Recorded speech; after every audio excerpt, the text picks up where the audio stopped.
মিসকিনদেরকে, অসহায় দারিদ্রদেরকে কি করেন? সাহায্য করেন। আপনার কোনো ভয় পাওয়ার কি কারণ নাই।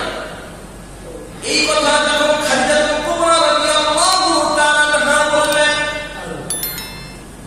আল্লাহ নবী খাদিজার কাছে বিস্তারিত ঘটনাগুলি খুলে বললেন, নবুয়তের কথা পেশ করলেন। খাদিজা বললেন, আমি এক মুহূর্তের জন্য দেরি করলাম না, সাথে সাথে ঈমান এনে ফেললাম। সাথে সাথে কি করেছি? ঈমান এনে ফেলেছি। কে ঈমান এনেছে? হযরত খাদিজাতুল কুবরা রাদিয়াল্লাহু তাআলা আনহা ঈমান আনলেন। আর বললেন, লা ইলাহা ইল্লাল্লাহু মুহাম্মাদুর রাসূলুল্লাহ সাল্লাল্লাহু আলাইহি ওয়াসাল্লাম। আপনি আল্লাহর নবী, তাতে কোনো সন্দেহ নাই। কোন সাধারণ মানুষের চরিত্র এরকম হতে পারে না। সুতরাং রাসূল আকরাম সাল্লাল্লাহু আলাইহি ওয়াসাল্লামের প্রতি হযরত খাদিজা রাদিয়াল্লাহু তাআলা এর অনেক অপরাধ ছিল। আমি যখন প্রথম হিরা পাহাড়ে সেই গুহায় পৌঁছে গিয়েছিলাম, যেখানে প্রথম হিরানিত হয়েছিল, শীতের মৌসুমে উঠতে গিয়ে জামা কাপড়গুলো ভিজে গিয়েছে, কষ্টে মুখগুলো ফেটে যাচ্ছে মনে হচ্ছে। সেই হিরা পাহাড়ে গুহার ভিতরে ঢোকার পরে রাসূল আকরাম সাল্লাল্লাহু আলাইহি ওয়াসাল্লামের কথা মনে পড়ে আগে আমার মনে পড়ে গেল উম্মুল মুমিনিন মা খাদিজাতুল কুবরা রাদিয়াল্লাহু তাআলা আনহা। কারণ হলো রাসূল একজন পুরুষ, তার জন্য প্রতিদিন এখানে উঠানামা করা একটা স্বাভাবিক কথা। কিন্তু মা খাদিজাতুল কুবরা রাদিয়াল্লাহু তাআলা আনহা প্রতিদিন কাফেরের চক্ষুকে তিনি এত উপরে আল্লাহর নবীর খাদ্য পরিবেশন করতেন, যেই পাহাড়ের উচ্চতা 280 অথবা 281 মিটার উচ্চতা। এই 280-81 মিটার উচ্চতা পাহাড় বেয়ে বেয়ে আল্লাহর নবীর খাবার দিয়ে আসতেন হযরত খাদিজাতুল কুবরা রাদিয়াল্লাহু তাআলা আনহা। চিৎকার করে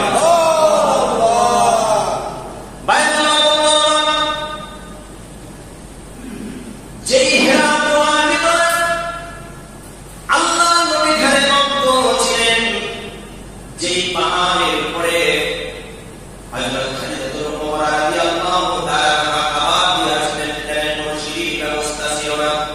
কি ছিল না? সিঁড়ির ব্যবস্থা ছিল না, কোন ধরনের ব্যবস্থা ছিল না। পাথর উপরে পাথর, এই পাথর বেয়ে বেয়ে হযরত খাদিজাতুল কুবরা রাদিয়াল্লাহু তাআলা আনহা আল্লাহর নবীর খাবার নিয়ে আসতেন। কতটা খাদিজা রাসূলকে ভালোবাসতেন, কথা বলেন ঠিক না? দেখেন, যে পাহাড়ের উচ্চতা হলো 280, এখন আপনি আমি 280 মিটার উচ্চতা উঠতে পারবো? সিঁড়ির ব্যবস্থা নাই, পাথর বেয়ে বেয়ে আল্লাহর নবীর খাবার দিয়ে আসতেন। তাহলে বোঝা গেল হযরত খাদিজা রাদিয়াল্লাহু তাআলা আনহা রাসূলকে কতটা ভালোবাসতেন। চিৎকার মেরে বলেন সুবহানাল্লাহ। এই খাদিজা মতো একটা মা পাওয়া যাবে? আর আসবে? আসবে না। কারণ যেই পাহাড় তাদেরকে কত গুহাটা এত সংকীর্ণ, এত ছোট, যেখানে দুইজনের বেশি নামাজ আদায় করা যায় না। এই পাহাড়ের পরে খাদিজা খাবার নিয়ে আসতেন। দেখেন, আজ আপনার আমার স্ত্রী, আপনি যদি স্ত্রীকে হুকুম করেন সারাদিন পরিশ্রম করে আসছেন, আসার পরে স্ত্রীকে যদি বলেন, স্ত্রী ও বিবি আমাকে এক গ্লাস পানি দাও, স্ত্রী বলবেন সারাদিন রান্না বান্নার কাজ করছি, শরীরটা খুব ক্লান্ত, পারলে তুমি একটু নিয়ে যাও। এরকম বলবে কি বলবে না?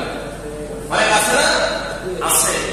দেখেন, খাদিজা রাদিয়াল্লাহু তাআলা আনহাকে একটু লক্ষ্য করুন, যে খাদিজা রাসূলকে কতটা ভালোবাসলেন। যে পাহাড়ের উচ্চতা 280 অথবা 281 মিটার উচ্চতা, বেয়ে আল্লাহর নবী খাবার দিয়ে আসতেন। আর আপনার আমার স্ত্রীকে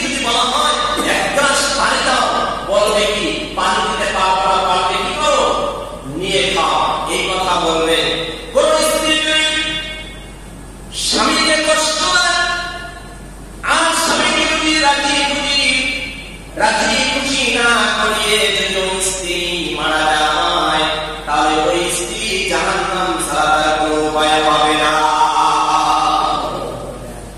জাহান্নাম ছাড়া কি তার কোনো উপায় হবে না। এই জন্য স্বামী কি করতে হবে? কদর করতে হবে, স্বামীকে ভালোবাসতে হবে।